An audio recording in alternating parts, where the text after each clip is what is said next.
గతంలో imperial service ICS అయింది, IAS అయింది, ఐపీఎస్లు, ఈ ఐఆర్ఎస్లు వీళ్ళందరూ కూడా ఇవాళ ఒక చెడ్డ పేరు తీసుకొచ్చారు.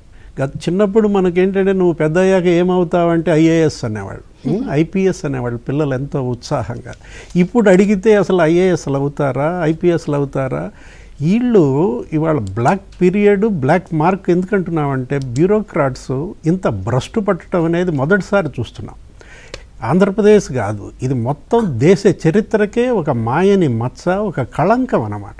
వీళ్ళు ఒక్కొక్కడిని చూసినట్లయితే ఇప్పుడు మీరు 40 దొంగలు అన్నారు, 4 దొంగల ఫోటోలు చూపిస్తున్నట్టున్నారు. ఇది 2 నెలల్లో 4 ఫిక్స్ చేసినట్టున్నారు, 7 శ్వేతపత్రాలు ఇచ్చారు. ఒకవైపేమో పెట్టుబడుల ఆకర్షణ, మరోవైపు ఉపాధి, ఏది యువతకి వ్యవస్థలని మళ్ళీ చక్కదిద్దుకోవటం, ఇంకోవైపు ఈ ఏరివేత, ఈ అరాచక శక్తుల ఏరివేత, అవినీతి పరుల గమ్యస్థానంగా మార్చారు జగన్మోహన్ రెడ్డి 5 ఏళ్ల పరిపాలన. మనం చూసాం ఈ వాసుదేవరెడ్డి, లేకపోతే వెంకటరెడ్డి, మధుసూదన్ రెడ్డి, వీళ్ళందరూ కూడా డిప్యూటేషన్ మీద వచ్చారు ఇక్కడికి. దేనికోసం వచ్చారు అసలు? మీరు మీ సర్వీసెస్లో ఎక్కడెక్కడో ఉన్నారు, కోస్ట్ గార్డులో ఒకళ్ళు ఉన్నారు, రైల్వేలో ఒకళ్ళు ఉన్నారు, వీళ్ళు అతను ఇక్కడ డిఫెన్స్లో ఉన్నాడు, ఇంకొకడు ఎస్టేట్ సర్వీస్ ధర్మారెడ్డి. ఇక్కడికి ఎందుకు వచ్చారు? దీనికోసమే వచ్చారా? ఈ దోపిడీ కోసంలో ఇవాళ భాగస్వాములైనటువంటి ఈ బ్యూరోక్రాట్స్ని ఏమనాలా? వీళ్ళు బ్యూరోక్రాట్స్ కాదు అసలు, బ్యూరోక్రసీలో కూడా భ్రష్టాచారం అన్నమాట. మన మోడీ, షా వీళ్ళందరూ కూడా ఏంటంటే బీఆర్ఎస్ అంటే ఏదో భ్రష్టాచార రిష్వత్ సమితనో ఏదో తిట్టేవాళ్ళు ఎన్నికల ప్రచారంలో. అసలు భ్రష్టాచార సమితి వెంకటరెడ్డి, అతను 2008 బ్యాచ్, ఒకడు 2004 బ్యాచ్, 2007 బ్యాచ్. ఇదంతా కూడా రిక్రూట్మెంట్స్ ఎప్పుడు జరిగాయి? అప్పుడు ముఖ్యమంత్రిగా ఉన్నది ఎవరు? అంటే ఈ భ్రష్టత్వం రాజశేఖర రెడ్డి హయాంలోనే ఈ ఎంపికలు జరిగినట్టుగా కనపడుతున్నాయి. తండ్రి ఎంపిక చేశాడు కాబట్టి కొడుకు సేవలో ఈ విధంగా వీళ్ళు చేస్తున్నారా?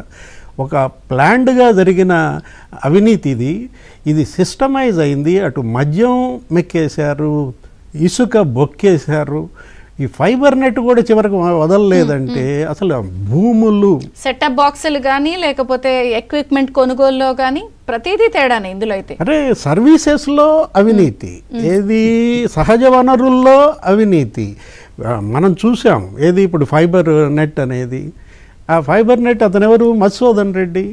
అతను మరి అసలు 120 మంది స్టాఫ్ని 1350 మందిని చేయటం ఏంటి? ఆ 1150 మంది జీతాలు ఎవరు తినేశారు? ఇప్పుడు 199 రూపాయలు తీసుకున్నటువంటి కేబుల్ ఫీజు 599 చేశారు. అంటే ఎంత పెంచారు? 400 రూపాయలు ఒక్కొక్క ఇంటికి మీరు వసూలు చేసిన డబ్బంతా ఏమైంది? 1258 కోట్ల స్కామ్ అని ఒక్క ఫైబర్ నెట్లో. మనం చూసాం భూమిరెడ్డి సిఎస్ దగ్గరికి వెళ్ళి వినతిపత్రం ఇచ్చాడు, తెలుగుదేశం ఎమ్మెల్సీ. ఏమని? 800 కోట్ల అవినీతి జరిగిందని ఒక్క ఫైబర్ నెట్లో. అరే ఇంటింటికి అవినీత. ఇవాళ మీరు 13 లక్షల ఎకరాలు ఫ్రీ హోల్డ్లో పెట్టారు, 8 లక్షల ఎకరాలు లేపేశారు. అసలు ఎంత గోల్మాల్ జరిగిందంటే వీళ్ళకి అసలు ఈ 5 ఏళ్ళు చాలా. ఏది ముఖ్యమంత్రి చంద్రబాబు, జనసేన పవన్ కళ్యాణ్ వీళ్ళందరికీ కూడా ఈ అవినీతి పరులందరినీ బయటికి తీయాలంటే మనం చూసాం వెంకటరెడ్డి, ఇసుక,